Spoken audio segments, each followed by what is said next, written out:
Hello, welcome to new आकार। मैं अमन मिश्रा आप सभी का आपके अपने परिवार न्यू आकार में हार्दिक स्वागत करता हूं।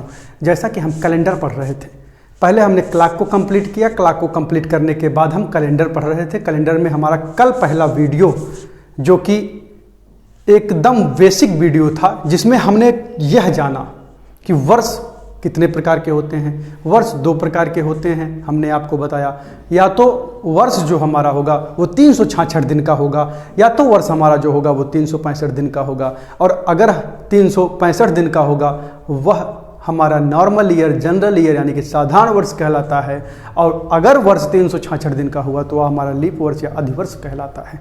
हमने ये सारी बातें आपको बताया। और कैसे अगर हमको वर्षों की संख्या दे दी जाए 15 साल, 20 साल, 25 साल, तो इसमें कितने अधिवर्ष आए हैं ये निकाला जाए, हमने आपको बताया। और जब आप कंप्लीट वर्ष में से अधिवर्ष को निकाल देंगे तो ऑटोमेटिकली आप जब उसको टोटल नंबर ऑफ ईयर्स में घटाएंगे तो आपको साधारण वर्ष उसमें कितने होंगे ये आपको पता चल ही जाएगा। जैसा कि 100 वर्षों में हमने आपको बताया कि 24 लीप ईयर होते हैं, और जब हम 100 में से 24 को घटाए तो हमको पता चल गया कि अगर 100 वर्ष में 24 लीप ईयर हुए तो 76 क्या हो गए, जनरल ईयर हो गए। और हमने आपको बताया कि दिनों की संख्या में जब हम 7 से भाग देते हैं तो जो रिमाइंडर बचता है वो हमारा विषम दिन कहलाता है। और विषम दिनों के आधार पे हम दिनों का निर्धारण कैसे करेंगे ये हेडिंग हमने आपको कल डलवा दिया था। आज की वीडियो जो है हम केवल एक कॉन्सेप्ट को क्लियर करेंगे कि जब भी आपको परीक्षा में ये प्रश्न मिले कि फला तारीख को कौन सा दिन होगा या फला तारीख को कौन सा दिन था, ये सारे प्रश्न आप एकदम इजीली वे में कर पाएं, इसी आशा और उम्मीद के साथ इस सेशन की हम शुरुआत करते हैं। और अगर आपको वीडियोज अच्छे लगते हैं तो आप कमेंट किया करिए, लाइक किया करिए, इससे थोड़ा सा प्रोत्साहन मिलता है और आगे कुछ और अच्छा करने को दिल करता है। तो केवल देखने से क्या मतलब है, आप 2 शब्द उस पर लिखिए। अच्छा लगा तो अच्छा लिखिए, बुरा लगा तो बुरा लिखिए, मतलब अपना ओपिनियन जरूर दीजिए। किसी सुधार की आवश्यकता है पूरे किसी भी वीडियोज में तो आप उसको भी नीचे मेंशन कर दीजिए। माने कि यह बहुमूल्य नहीं है कि आप पॉजिटिव कमेंट बोलते हैं कि निगेटिव कमेंट बोलते हैं। बहुमूल्य यह है कि आप अपनी राय अवश्य दें। पॉजिटिव है तो भी, निगेटिव है तो भी आप अवश्य बताएं, हम उस पर जरूर अमल करेंगे। और अगर कुछ कमियां हैं तो सुधार करने की कोशिश करेंगे, और अच्छा है तो और अच्छा करने की कोशिश किया जाएगा। चैनल अभी आपका अपना परिवार है, अभी थोड़ा सा छोटा है, और आप अगर इसको चाहें तो आप ही इसको बड़ा कर सकते हैं। अपने परिवार को जितना बड़ा करेंगे उतनी अच्छी अच्छी क्लासें आपको यहाँ पे प्रोवाइड करवा दी जाएंगी। तो आज हम सेशन की शुरुआत करते हैं, और आज हम विषम दिनों के आधार पर दिनों को निकालने की सारी अवधारणाएं एकदम बेसिक तरीके से देख लेंगे, विदाउट एनी ट्रिक। आप इसको परीक्षा में इजीली वे में हल कर पाएंगे। तो सेशन की शुरुआत एक मोटिवेशनल लाइन से किया करते हैं, तो आज भी करेंगे। तो वहाँ पे आपको दिख रहा होगा, मंजिल इंसान के हौसले आजमाती है, सपनों के पर्दे आंखों से हटाती है, किसी भी बात से हिम्मत ना हारना, ठोकर ही इंसान को चलना सिखाती है। गिरने वाले को तकलीफ तो जरूर होती है, लेकिन एक ठोकर ही इंसान को चलना सिखा देती है। तो ठोकर लगना भी जिंदगी में जरूरी है। अगर ठोकर लगा है तो आप टूटिए ना, क्योंकि वही ठोकर आपको आगे चल के ज़िंदगी में चलना सिखा देगी। अभी आप अगर प्रिपरेशन कर रहे हैं, किसी भी तरीके की डिस्टर्बेंस से अगर आपके दिमाग में ये क्रिएट होता है तो चलो छोड़ के हम दूसरा काम कर लेते हैं। तो अगर आप 3-4 साल से प्रिपेयर कर रहे थे तो आप कहीं ना कहीं अगर कम भी पढ़े रहे होंगे तो 60 से 65% पे तो पहुँच ही गए हैं। और अगर आप 60 से 65% पहुँचे हुए हैं, जैसे कि अगर आप 60 से 65% की तैयारी पे हैं और यहाँ से आपको नीचे जाना है तो सफ़र 60 से 65% का तय करना है। एकदम मैं बेसिक स्टूडेंट की बात कर रहा हूँ। अगर यहाँ कहीं भी इलाहाबाद हो, दिल्ली हो, कहीं भी आप रह के तैयारी कर रहे हैं तो अगर आप वापस लौटेंगे, एकदम नॉर्मल स्टूडेंट की बात कर रहा हूँ, वो यहाँ तक पहुँच चुका होगा। अगर वापस लौटेगा वो तो यहाँ से उसको 60 से 65% का रास्ता तय करना है। और मंजिल अचीव करने के लिए आपको 40 से 45% ही 35%, 40%, 45% ही कवर अप करके आप मंजिल को प्राप्त कर सकते हैं। तो थोड़ा सा धैर्य बनाए रखिए। लगातार वनडे एग्ज़ाम्स का जो हाल रहा है, एग्ज़ाम लगातार हो ही नहीं रहे हैं, इसलिए थोड़ा सा माइंड अपसेट होता है, लेकिन यही समय है आप अपने आप को जाहिर करने का, अपने आप को बनाए रखने का, आप खुद को बनाए रखें, आत्मविश्वास को बनाए रखें। अगर सबसे बड़ा कोई विश्वास है तो वो आपका आत्मविश्वास है, वो हमेशा प्रबल रहना चाहिए। हमेशा अपने मन में गुनगुनाते हुए बोलिए we can do, I can do, मतलब आप कर सकते हैं, हम कर सकते हैं। कोई भी काम हो मनुष्य के साहस से बड़ा नहीं है, हारा वही है जो लड़ा नहीं है। समझ में आया? तो आपको हारना नहीं है, आप एक प्रबल योद्धा हैं, आप मंजिल पाकर रहेंगे। हमारी शुभकामनाएं, पूरी न्यू अकादमी टीम की शुभकामनाएं आपके साथ हैं। तो चलिए हम सेशन की शुरुआत करते हैं। यहाँ पे आपको दिख रहा होगा विषम दिनों के आधार पर दिनों का निर्धारण, जो कि कल की हेडिंग थी। कल हमने आपको बताया था कि विषम दिनों के आधार पर दिनों का निर्धारण करेंगे और हमने आपको बताया था कि विषम दिनों की संख्या कैसे निकलती है। विषम दिनों की संख्या जो होती है वो 7 से भाग देने के बाद जो रिमाइंडर बचता है, यानी कि remainder of 7 is known as the odd days. तो जब हम 7 से भाग देंगे तो जो रिमाइंडर है वो हमेशा 7 से छोटा बचेगा, यानी कि जो रिमाइंडर है वो 0 से लेकर 6 तक हो सकता है। और अगर हम विषम दिनों के आधार पर दिनों का निर्धारण करेंगे तो यानी कि हमको 0 से लेकर केवल 6 तक की संख्याओं के बारे में हमको जानना होगा कि अगर वो विषम दिन हमारा प्राप्त हो जाए तो हमारा दिन कौन सा होगा। तो उसके बाद हम 0 से 6 तक जब भी विषम दिन पाएंगे तो हम दिनों का निर्धारण कर पाएंगे। उसी के संदर्भ में यहाँ पे लिखा गया है कि जब आपको 0 विषम दिन प्राप्त होगा, 1 होगा, 2 होगा, 3 होगा, 4 होगा, 5 होगा, 6 होगा, तो आपका दिन कौन सा हो रहा होगा। तो इसी चार्ट को आप एकदम हूबहू कॉपी में ऐसे बना लीजिएगा। जब भी आपका विषम दिन जो है वो 0 आएगा तो आपका दिन उस समय रविवार हो रहा होगा। 1 होगा तो सोमवार, 2 होगा तो मंगलवार, 3 होगा तो बुधवार, 4 होगा तो बृहस्पतिवार, 5 होगा तो शुक्रवार और 6 होगा तो शनिवार। एकदम चार्ट को आप ऐसे ही बनाइएगा और जितना भी हम बता देंगे उसके बाद जब आप कैलेंडर से क्वेश्चन करेंगे तो आप बहुत कम समय में कर पा रहे होंगे। अगर आप पहले से कहीं पढ़े हैं और आपके दिमाग से कॉन्सेप्ट स्किप हो रहे हैं तो आप एक बार ये वाले कॉन्सेप्ट भी देखिएगा और उसके बाद हमको लगता है कि ये इतना बेसिक रहेगा कि अब जब आप कभी भी दिनों का निर्धारण करेंगे तो इजीली वे में आप उसको कर पाएंगे। बहुत कठिन काम ये नहीं है। दुनिया का ट्रिक कोड ये वो याद करने से अच्छा है कि हम जो बताएंगे आप उसको एक बार देखिए, क्योंकि कोड वोड जो है अगर आप लगातार रिदम में बने हुए हैं, एग्जाम का कोई भरोसा ही नहीं है कब हो रहा है। आज हम कोड याद कर लिए तब भूल गए, तो कोड वोड यहाँ पे हम आपको याद करने के लिए नहीं कहेंगे। हम आपको एक नियम बताएंगे, उसी के अनुसार दिनों का निर्धारण आप जितने भी क्वेश्चन इस पे बनेंगे उसको कर पाएंगे। आज का वीडियो अगर आप कंप्लीट देख लेते हैं तो इसके बाद दिनों संबंधित जब भी आपसे प्रश्न पूछा जाएगा तो आपसे गलत नहीं होगा। तो आप आगे चलते हैं, देखते हैं कि क्या है। अब विषम दिनों का निर्धारण करने के लिए हमने आपको बताया था मंथ 4 प्रकार के होते हैं। या तो मंथ 30 दिन का होगा, या तो 28 या 29 या 31 दिन का होगा। तो कौन कौन से मंथ, कौन कौन से दिन के होते हैं, जब उन्हीं दिनों में हम 7 से भाग देते हैं तो जो रिमाइंडर हमारा शेष बचता है उसी को हम विषम दिनों की संख्या कहते हैं। तो आइए पहले हम देख लेते हैं कि कौन सा मंथ कितने दिन का होता है, और ये बात बेसिक है, आपको पता भी होगा। तो अगर हम यहाँ पे देखें तो लिखा गया है जनवरी 31, फरवरी या तो 28 होगी या तो 29 होगी, मतलब लीप ईयर में 29, बाकी 28।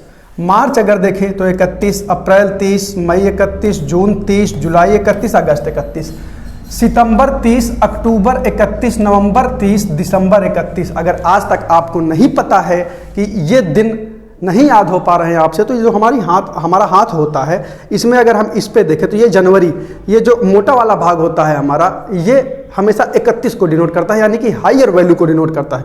31, 30, 31, 30, 31, 31। फिर उसके बाद यहाँ पे आएंगे हम 30, 31। यहाँ पे जैसे ही आपको लिखा गया है वैसे ही आपको उंगलियों पर भी मिल जाएगा। तो उंगलियों पर क्या याद करना है, 12 मंथ हमेशा आप कैलेंडर देख रहे हैं, सब कुछ देख रहे हैं, तो आपको ऐसे ही याद होने चाहिए कि जनवरी 31, फरवरी 28 या 29, मार्च 31, अप्रैल 30, ये सारी बातें आपको कंठस्थ होनी चाहिए। उंगली भरोसे आपको नहीं बैठना है। वो तो एक बात बता रहे हैं हम आपको जो कि पता होगा कि उंगलियों के सहारे हम कैसे बता लेते हैं कि कौन सा मंथ किस दिन का होता है। बाकी आपको 12 मंथ के कितने कितने दिन होते हैं ये आपको एकदम एग्जैक्ट पता होने चाहिए। अब जैसे कि इसका यूज कब होगा, जैसे आपसे पूछ लिया कि मार्च इतने मार्च को कौन सा दिन होगा, तो उसके पहले जनवरी फरवरी भी आती है, तो जनवरी फरवरी के भी विषम दिन की जरूरत पड़ेगी। तो जनवरी में विषम दिन कितना हो जाएगा, जनवरी मंथ है 31 का, और हमने आपको बताया था कि 31 के मंथ में जब हम 7 से भाग देंगे तो रिमाइंडर 7 चौक 28, 3 31 3 बचेगा। तो एक बार हम हटते हैं, आप इसका स्क्रीनशॉट लीजिए और एकदम रट लीजिए। कल से मैं दिसंबर पूछूंगा तो आपको 31 याद आना चाहिए, ठीक है। आप लीजिए स्क्रीनशॉट। तो आपने स्क्रीनशॉट ले लिया होगा और अब हम चलते हैं कि जब प्रश्न आएगा तो उसको हम कैसे अप्रोच करेंगे और उस क्वेश्चन को इजीली वे में हम कैसे हल कर पाएंगे। यहाँ पे आपको पहला प्रश्न लिखा गया है, आप इसको खुद से भी करने का प्रयास कीजिएगा, बहुत मजा आएगा।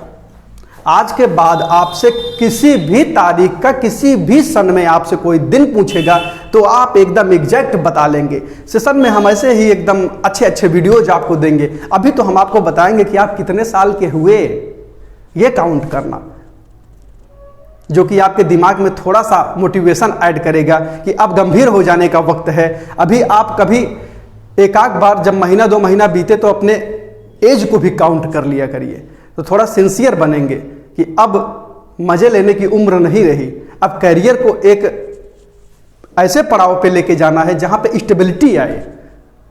तो शुरू करते हैं कि क्वेश्चन को हम कैसे अप्रोच करेंगे। तो यहां पे लिखा गया है कि 15 मार्च 2010 को कौन सा दिन था। यहां पे हमने उसके रूल को बताया है। हर प्रश्न में इतनी ही बातें आपको फॉलो करनी है। पहले हमको जो भी दिया गया रहेगा सन, उसमें शताब्दी ईयर देख लेना है और उस शताब्दी वर्ष में कितने विषम दिन होते हैं, कैसे निकाला जाता है, हमने प्रीवियस वीडियो में बताया है, आप जाके देखिएगा। तो शताब्दी वर्ष के विषम दिन हम इधर लिख लेंगे। उसके बाद ठीक है, लिख लिए, आगे क्या करेंगे, आगे फिर जो वर्ष एग्जैक्ट, शताब्दी वर्ष के बाद जो एग्जैक्ट वर्ष हमारे पास बचेगा, अभी हम हल कराएंगे तो आप समझ लेंगे कि एग्जैक्ट ईयर के बारे में हम क्या कह रहे हैं, कौन सा होता है वर्ष। तो वर्ष को हम 4 से भाग देंगे और 4 से जितनी बार जाएगा उसको हम भागफल वहां पे लिखेंगे। जैसे 8 आया तो 8 में 4 दूना 8, तो हम 2 वहां पे लिखेंगे। शेषफल से हमको मतलब नहीं है, जब हम 4 से भाग देंगे तो। शेषफल से मतलब कब पड़ता है, जब हम 7 से भाग देते हैं। दूसरी बार हम वर्ष को 7 से भाग देंगे और इधर हम लिखेंगे शेषफल। और उसके बाद जो कंप्लीट ईयर नहीं रहेगा, यानी कि जैसे फरवरी मार्च अप्रैल दे दिया, उन सब को हम यहाँ पे डील करेंगे। मंथ है पूरा पूरा तो उसका, प्लस डे है तो उसको यहाँ पे लिख के और उन सब के विषम दिन को जोड़ के यहाँ पे हम लिख देंगे। और टोटल इधर जितने भी लिखे रहेंगे उनको हम टोटल ऐड कर देंगे। अगर वो 6 या 6 से छोटा आएगा तो हम वैसे ही डायरेक्ट बता देंगे कि कौन सा दिन होगा। लेकिन अगर 6 से बड़ा आया तो हम 7 में भाग देने के बाद विषम दिन निकालने के बाद अपना उत्तर बताएंगे। जब आपका अभ्यास 4-5 प्रश्नों पे बन जाएगा तो ये सारी बातें आपके दिमाग में रहेंगी और लिखने की जरूरत नहीं पड़ेगी। तो आइए इस प्रश्न में ये सारे कॉन्सेप्ट लगा के हम देख ही लेते हैं कि सॉल्यूशन इसका क्या होगा। तो अगर इस प्रश्न को सॉल्व किया जाए तो लिखा गया है 15 मार्च 2010 को कौन सा दिन होगा। हमने आपको बताया है पहले हम शताब्दी वर्ष लिखेंगे। तो 2010 में ऐसा कौन सा शताब्दी वर्ष है जो आपको नजर आ रहा है, बताइए। 2010 में हमको पता है कि 2000 शताब्दी ईयर है। तो अगर 2000 शताब्दी ईयर है तो शताब्दी ईयर का उधर विषम दिन हमको लिखना है, वहां पे लिखा गया है। तो 2000 में विषम दिन कितने होते हैं बताइएगा वहां से, अगर आप कल का वीडियो देखे हैं। कल हमने आपको बताया था कि 400, 800, 1200, 1600, 2000, 2400, 2800 ये जितने भी होंगे, यानी कि 400 के जितने भी मल्टीपल होंगे उनके विषम दिन 0 होते हैं। तो यहाँ पे 2000 का भी विषम दिन 0 हो गया। अब वर्ष क्या होता है यह अब आप समझ पाएंगे। अब की बार यहाँ पे लिखा गया है 2010। क्या ये 2010 पूरा कंप्लीट ईयर है? जी नहीं, केवल 15 मार्च तक चला है। यानी कि 2000 शताब्दी वर्ष लेने के बाद हमारे पास कंप्लीट ईयर के नाम पे केवल 9 वर्ष बचा है। तो हम यहाँ पे लिखेंगे 9 और बटे किससे भाग देना है, पहले 4 से भाग देना है। और यहाँ पे क्या लिखना है, भागफल, यानी कि जितनी बार जाएगा। 9 में हम 4 से कितनी बार भाग दे सकते हैं, तो 4 दूना 8, 4 तिहाई 12, 12 ज्यादा हो जाएगा, यानी कि यहाँ पे हम लिखेंगे 2। मुस्कुराइए, मुस्कुराइए एक बार, यहाँ पे 2 हो गया। अभी आपका उत्तर आने वाला है। उसके बाद वर्ष में हम देंगे 7 से भाग, ठीक है देते हैं। वर्ष हमारा है 9 और 7 से जब भी भाग दिया जाएगा तो यहाँ पे शेष लिखा जाएगा, 7 से 7 से शेष। ये बात आप याद रखिएगा, 7 से भाग देंगे तो हमेशा हम शेष लिखेंगे। तो 7 से 9 में अगर भाग दें तो शेषफल क्या आएगा? 7 एकम 7 2 9 2 हो गया। अब वर्ष की बातें कंप्लीट हो गई। अब यहाँ पे मंथ और डेज में हमको डील करना है कि जो हमारे रिमेनिंग मंथ्स हैं उनके साथ हम कैसे डील करेंगे। तो यहाँ पे लिखा गया है 15 मार्च। 15 मार्च में पहुँचने के लिए हमको जनवरी प्लस फरवरी प्लस मार्च से डील करना होगा। मार्च में कितना है? 15। जनवरी में कितना है? 31 दिन। और 31 दिन का जो विषम दिन होता है वो होता है 3, यानी कि जनवरी में विषम दिन हो गया 3 प्लस फरवरी। अब हम देखेंगे कि फरवरी में 28 दिन लिया जाएगा कि 29 दिन लिया जाएगा, क्योंकि दोनों में विषम दिन में डिफरेंस आता है। 29 दिन हो जाएगा तो विषम दिन 1 आएगा, और अगर 28 का ही रहेगा तो विषम दिन 0 आएगा। और ये बात हम कैसे जानेंगे कि फरवरी कितने दिन की थी? तो यहाँ पे 2010 की फरवरी की बात हो रही है। क्या ये जो लास्ट के 2 डिजिट है वो 4 से डिविजिबल हैं? यानी कि क्या ये लीप ईयर है? जी नहीं, तो ये जनरल ईयर है। और जनरल ईयर में फरवरी में 28 दिन होते हैं, यानी कि विषम दिन 0 होते हैं। प्लस मार्च, 15 मार्च की बात कर रहा है, कंप्लीट नहीं गया है। तो इस 15 दिन में विषम दिन कितने हो जाएंगे? 7 दूनी 14 1 15, यानी कि 1 हो जाएंगे। और इन सब को अगर ऐड करके हम यहाँ पे लिखेंगे तो 4 हो जाएगा। और उसके बाद यहाँ पे टोटल लिखना है तो 0 2 2 4 4 8, यानी कि 8 आ गया।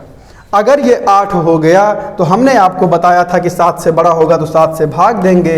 8 भागे 7 एकम 7, यानी कि 1 रिमाइंडर बच गया। और 1 रिमाइंडर बच गया यानी कि विषम दिन कौन सा हो गया हमारा? विषम दिन। विषम दिन हमारा 1 आ गया। और प्यारे प्यारे अक्षरों में यहाँ पे हमने आपको लिखवाया था, ये 1 रहने पे हमारा दिन कौन सा होता है? सोमवार। 0 पे रविवार, 1 पे सोमवार, 2 पे मंगलवार, 3 पे बुधवार, 4 पे बृहस्पतिवार, 5 पे शुक्रवार और 6 पे शनिवार। तो हमारा विषम दिन आया है 1, यानी कि अगर 1 आया है तो हमारा दिन कौन सा हो जाएगा? सोमवार। यहां पे हम लिख देंगे सोमवार। एक बार आप इसको नोट करिएगा, हम हटते हैं, उसके बाद हम आपको फिर से एक बार इसको बताते हैं।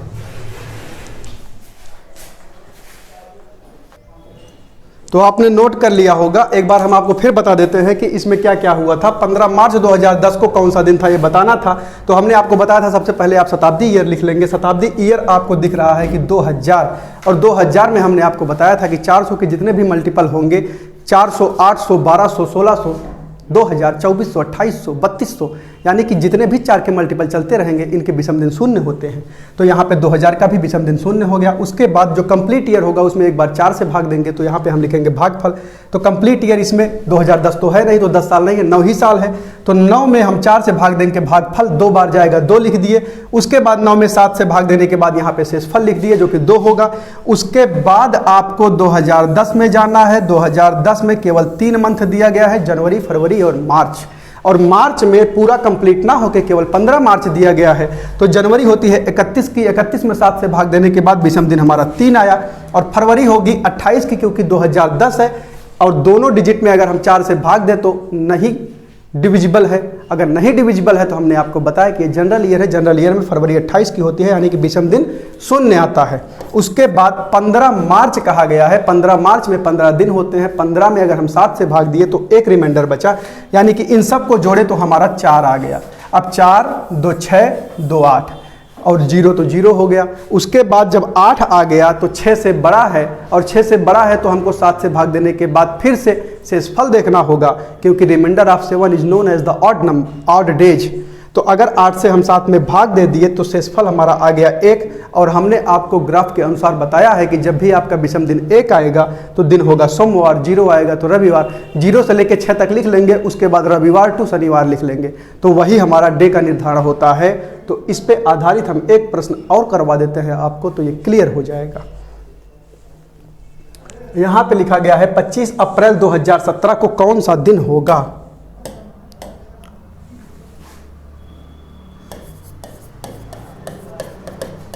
अप्रैल 2017। अब 2017 में शताब्दी ईयर कौन सा है? तो 2017 में जो है वो 2000 है शताब्दी ईयर। अब शताब्दी ईयर 2000 है तो जितने भी 400 के मल्टीपल हैं उनके जो विषम दिन होते हैं वो शून्य होते हैं। तो 2000 का विषम दिन यहाँ हो गया 0। ये क्या है? विषम दिन।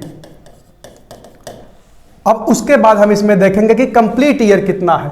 25 अप्रैल 2017 की बात कर रहा है, यानी कि 2017 कंप्लीट नहीं है। कंप्लीट कितना है? 2016। अगर 16 कंप्लीट है तो हम वर्ष में 4 का भाग देंगे। तो अगर हम 16 में 4 का भाग दे दें तो यहाँ पे कितनी बार जाएगा? 4 बार। तो यहाँ पे हो गया 4।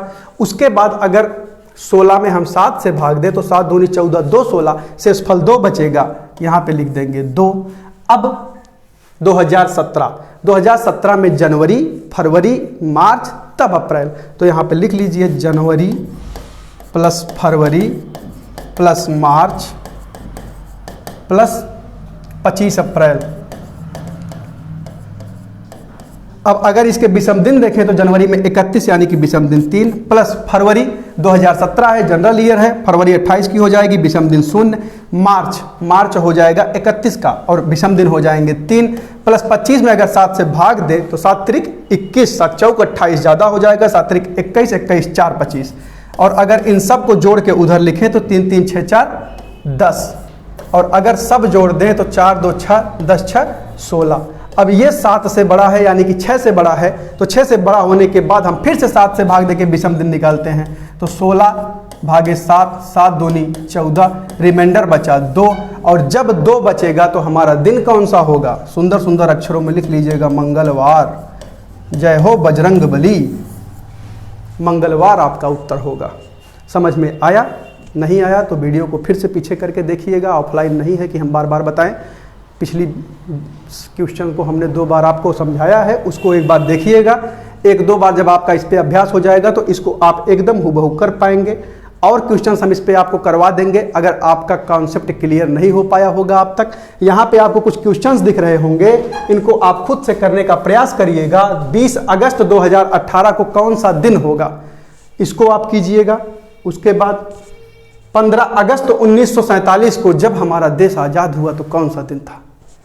15 अगस्त 1947 मतलब कि 15 अगस्त जब हमारा मनाया जाता है तो उस दिन कौन सा दिन था, ये आपको बताना है। ये दोनों क्वेश्चंस आपको लगाने हैं, मैं आपको बता दे रहा हूं। 1947 लिखा गया है तो 1947 में हमको क्या करना होगा? पहले शताब्दी ईयर ढूंढना होगा। और 1947 में शताब्दी ईयर हमको क्या मिलेगा? 1900 मिलेगा। 1900 में विषम दिन कैसे निकलेगा? 1900 में पहले हम 400 का मल्टीपल देखेंगे और 1900 में 400 का मल्टीपल हमको 1600 मिलेगा, वो तो शून्य हो गया, वो गायब।